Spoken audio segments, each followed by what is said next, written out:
Hey guys, it's me, Lee, your fearless leader, coming at you again with another video in the 30 videos in 30 days for the Come Up Entrepreneur.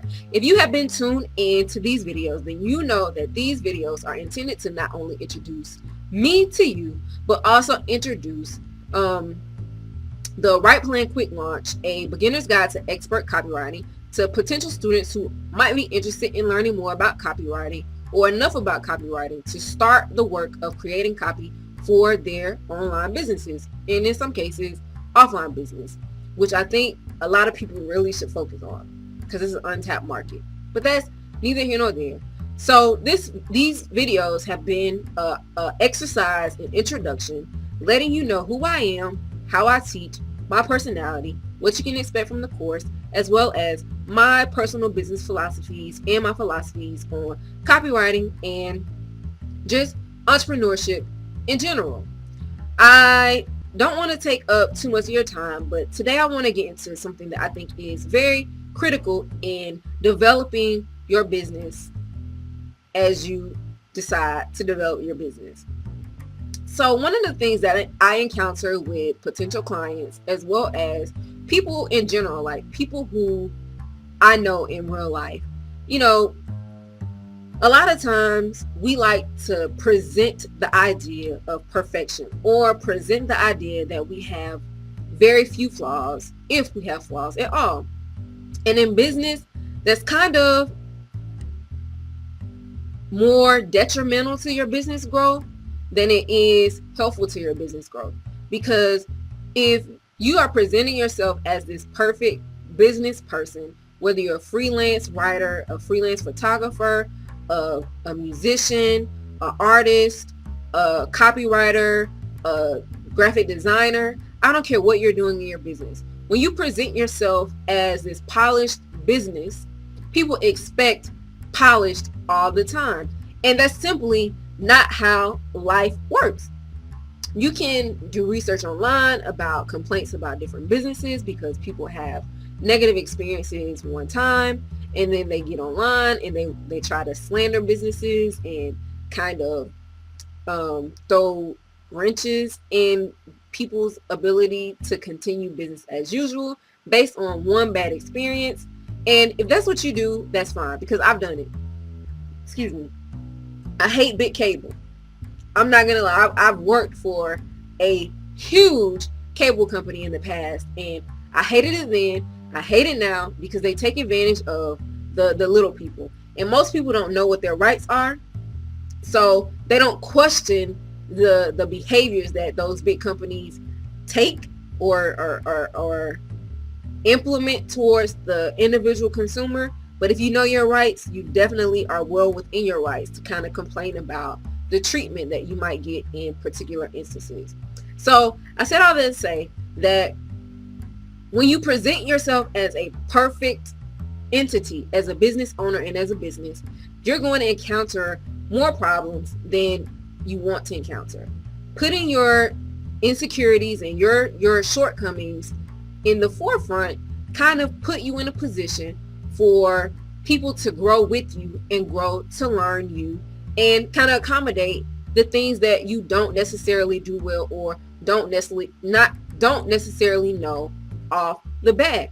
So one thing that a lot of entrepreneurs, a lot of my clients, a lot of my entrepreneur friends kind of put off or don't consider in the beginning is the customer service aspect of their business. When you're a solopreneur and you're doing things alone, for the most part, you are all things in your business. You are the creator, you're the secretary, you're the cashier, you're the janitor, you are the customer service, you're the face of your business for the most part. So when you give a customer certain expectations and you don't meet those expectations, you have to address you're not meeting those expectations. And if you are not able to address those expectations and live up to those expectations once they have been, the unmet expectations have been articulated to you, then you're going to have some issues, because people get on Twitter in a heartbeat. People get on Facebook and badmouth businesses in a heartbeat. If you are Delta, if you are Comcast, if you are Time Warner Cable, if you're AT&T, if you're Sprint, if you're T-Mobile, if you are Verizon, if you are Walmart, if you are Kroger, if you are Publix, you are able to eat that bad publicity. But if you are a individual business and you're in the process of growing, especially if you are the face of your business, you are not going to be able to, well, I'm not going to say you're not going to be able to withstand. It's going to be very difficult for you to withstand somebody getting online and bad mouthing your business and slandering your business. So customer service, articulating your expectations and making sure that you know what your customers' expectations are in the beginning is going to be very critical to you being successful in your business. Don't pretend like you can provide something that you can't. If you're a graphic designer and you know that at the very minimum you need 1 month to do your best job on a particular project, tell your customer up front, I know that in the past, based on my experience, it typically takes me 1 month to complete, this kind of work. I would do my very best to shorten that time frame for you, but I cannot promise anything. And if that person is not okay with you not being able to shorten your timeline, that's not a good customer for you. If you don't know how to do certain things, like if you don't know how to write certain copy, don't lie to people and say that you know how to write certain copy or that you have experience writing certain copy, because it will show in the work that you provide for them. I personally don't do more than 2 drafts. I know who I am. I know my strengths. I get to know my clients very well to begin with, and I work off of the conversations that we have. A lot of times people don't get, especially when you're a service-based business or a service-based entrepreneur, a lot of times you jump into it not realizing that you have to build a relationship with your customer in order to provide the best service for your customer. That's like a step that some entrepreneurs skip in the beginning, and they learn the hard way that you really have to ask all the questions in the beginning before you say, hey, yes, I will take your money to provide this service. Don't be so eager to accept money because just don't. Okay, I'm lying. If you got to pay your bills, be eager to accept money, but also be eager to accept the headaches that come with accepting money without doing your due diligence in getting to know that particular client. So when your work doesn't meet their expectations, and then they go on Facebook in groups that are graphic design based or copywriting based, or when they go on Twitter and they tag your name or they hashtag your business name in a series of negative tweets, you have to eat that, and you have to hope that you will be able to kind of build off of that. And another thing people do is they write blog posts and tag you, and it's so easy to just pull up dirt on people or bad entrepreneurs. And if you do a good job, it's kind of difficult to find the good feedback online, because people are more eager to post negative feedback than they are to post positive feedback. I don't really know what that's about. I don't know where it started, but that is kind of like a faction of life. So I'm going to put this out there. When you provide good customer service, when you provide good service, when your products meet people's expectations, don't be afraid to ask them for a review or a recommendation in writing. Ask them if they can, if you can use their name or their image in your literature, if your business is reputation based. Sometimes it's not necessary. It's not something that I actively do, because for the most part, I don't get the bulk of my clients online. I get them by networking in Atlanta, where there's a lot of networking to be done. There are a lot of beginning entrepreneurs who are looking for people like me to kind of give them direction with the content that they are providing to their customers. And As long as I build that network offline, what I do online isn't as crucial to my business success as it might be for someone who is solely, doing business online. And I guess that kind of, and I want to talk about confidence in this space, but I don't think I really want to get into, I can't talk about confidence when it comes to putting your insecurities out there.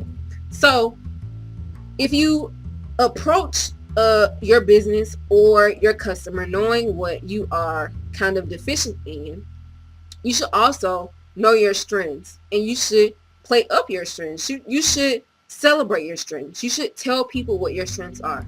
I am quick to tell people I'm a great writer. I am a horrible orator. Like, I've tried to be a better orator, but it's very difficult for me to not do audible pauses. I bet I could spend the next 5 years of my life getting better at it, but at this point in my life, it's not critical for me to learn how to be a better orator in order to be successful in my business. It's something that I want to improve on, but if I beat myself up for the fact that I use a lot, with that being said, I use I use a lot of conjunctions when they are unnecessary in this type of setting, then I would probably never have started this particular challenge. But in order to expand myself and expand my business in a different way by offering a product versus a service, which is something that people really should consider when they're starting their businesses. If you're a service-based business, you should still have a product to offer. And that is a part of what I'm doing in developing the White Plane Quick Launch course, because it's something that people can have without having to pay so much money for my particular services. And also, the course will teach people what to look for when they are hiring an expert copywriter, somebody who is going to copyright for them. And you have to be very careful when you decide to give your brand and your image and your content over to someone else, because at the end of the day, it is a direct reflection of you. So back to confidence. You have to be confident in who you are. You have to be confident in what you can offer people, because if you're not confident, people are not going to be confident in you. And I'm not saying that you have to be braggadocious. You don't have to have an ego off the charts. You just have to know what you bring to the table. You have to know what you can offer. And people have an option and an opportunity to either accept that or reject it. You cannot choose how people react for them. You can only choose how you present yourself. So put your insecurities out on the front line for people to see. Don't try to hide them. Don't try to pretend to be something that you're not. Don't say that you can do something that you can't. Don't promise that you can meet a deadline when you can't, because it will come back to bite you in the behind. And just be authentic. Be your real self. Don't be afraid to show the kinks in your armor. And that's why I caution my clients about being the face of their business. It's okay if you're going to say, if your business is motivational speaking based or coaching based, but if you have a business that you want to build to also incorporate products and different types of services, like for me, copywriting services, I would not want to brand my copywriting services under my name, especially, or I don't want to say under my name, under my face, especially if I'm trying to not be consumed with my business. I don't want to be working in my business 24 hours a day. And I hope for your sanity's sake that that's not your ambition either. You should want to be able to manage your time wisely and maximize the time that you spend in your business so that you can get the greatest amount of fulfillment and productivity and financial benefit from the time that you invest in your business. So with that, I definitely am very excited about how these videos are coming along and this particular series. I am so happy that I have people who are actually watching the videos. It's not a lot of people yet, but I'm really excited about where this series is going. I want to thank you again for your time, for your commitment to this content. And right now, I want to invite you to take an opportunity to look in the description box and find out more about Right Plan Quick Launch. Also, in the description box, you can find a link to the video, the Right Plan Quick Launch introduction video, where you can see for yourself and hear for yourself the presentation style of the course and the overview of the course. Also, you can find out more information about my book, Everything You Need to Know to Start Your Business Today, in the description box. And you can also find more links to content on MicrowaveMoney.com. And thank you so much for your time. I will see you in tomorrow's video, and I hope you enjoyed. Oh, don't forget to like, dislike, subscribe, or content. Thank you again, and I'll see you tomorrow.